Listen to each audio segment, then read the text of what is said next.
Hello, my friends, and welcome back. Thank you very much for being with me again today.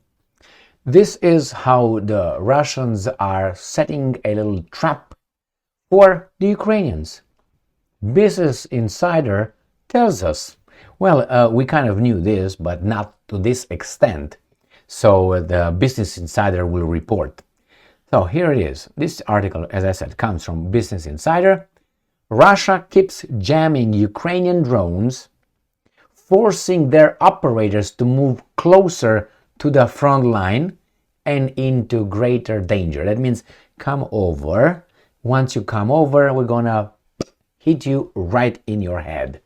So, Russia keeps jamming Ukraine's drones and it's making their operators get closer to danger. One operator told BCC, Business Insider, I don't know what a BCC is, news, the distance to the front is getting shorter right now. So that means you gotta come over, right or over. It's like, like you throw something closer and you wait to jump on. The same, these guys, closer, like if you wanna catch a little animal, you just closer and closer and closer, and then hops, one operator told this, operators with experience piloting drones and UAVs are highly valuable to Ukraine's war effort. Russia's ability to jam Ukraine's drones has only gotten better, forcing drone operators to move closer to the front lines and putting those highly valuable troops in more danger as Ukraine's counteroffensive churns on. Turns on, okay. Ukraine drone operator told BBC, so that was BBC, not BCC, mofos. Anyway, we all make mistakes. That Russian forces have moved many of their cyber teams, including jammers, close to the front lines of the war and extending the range of jamming technology closer to Ukraine's troops. So that means what? They got closer to them, but that means these guys have to move closer? So the Russians expose themselves as well as you guys. Anyway, I guess someone doesn't have balls. I'm just saying. That's forced Ukraine to shuffle its drone operators, such as first-person view, FPV, pilots closer to avoid jamming and counter Russia's own drone operators. Move closer, but if you move closer, well, you're going to have a bigger signal or something? You should move further so it doesn't interfere with your transmission, whatever. I don't know. I'm just reading here. In the early months of Russia's full-scale invasion, drone operators could pilot miles from the front, which kept them safer from conflict. But the escalation puts both sides' drone teams at risk of getting hit by artillery fire or heavy armor and infantry shredding through the front line. Drone operators who have received extensive training are indispensable for their side and high-value targets for enemies.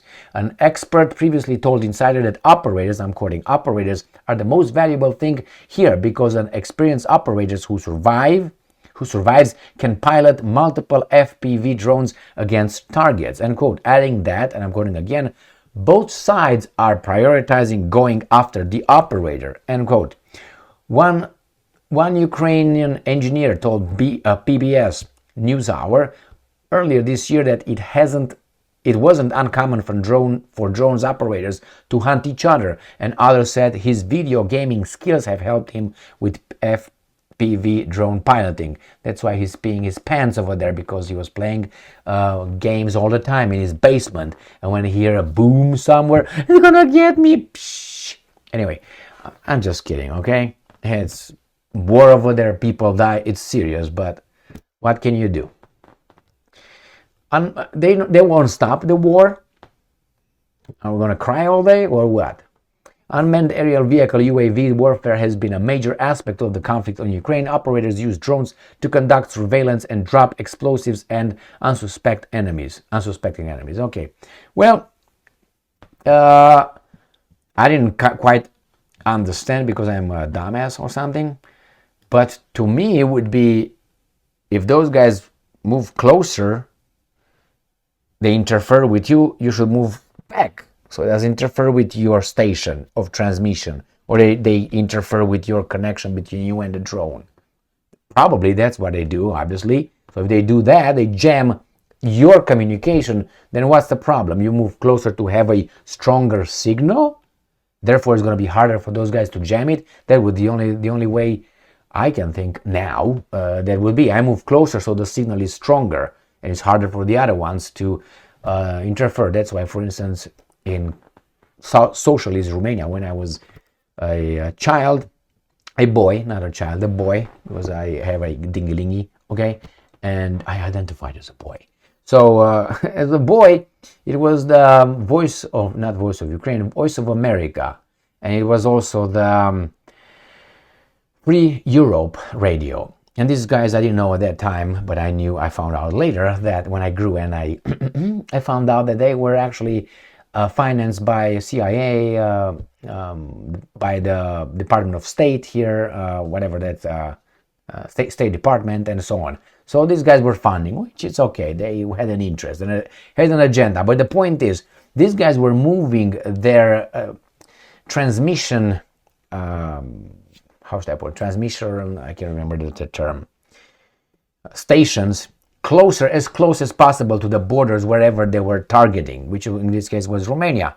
And why? So they have a stronger signal, because the further you go, the harder the radio waves. I think they travel like this versus the TV in straight line. So anyway, the further, they die out, but if you come closer, you get the strong signal. Now the Romanians were, as these guys were jamming those, so you couldn't hear very well. You were on the radio and it was like you barely can hear it. And you say, well, the Romanians are jamming them. Yes, they're jamming. So they try to come as close as possible, because these guys had these jamming, supposedly, stations. So I'm guessing the same thing here. You come closer so the signal is stronger. Obviously, if the drones goes further, you have less signal, so the other guys can jam it. But you come closer, then why should they come closer?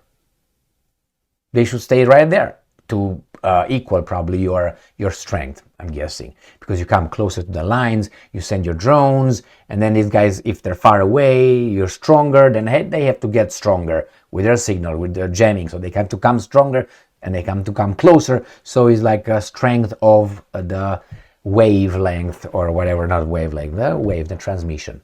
All right, I'm thinking, but it's both ways. So put your diapers on and take it easy. Or maybe put your little, how do you call this? I can't remember. Boom, boom, the shooting range. Headphones? Whatever. It's a term, I can't remember. Anyway, put those on. You don't hear any explosions. You can play how much you want, like you're in the basement at mommy's house. Remember? All right, just kidding. But you got it. What are you going to do? Cry all the time? All right, oh my God. You can't change anything. We speak, we spread the word, we discuss, and we inform one another. That's what we can do. And then we go and vote. We go and vote. Yeah, all right. And we're not counting the votes. That's the problem. But some good observers and good, election officials are counting the vote, and everything just fine. A-okay. Thank you very much for being with me again today. Stay strong, stay smart, look for the truth, and be just.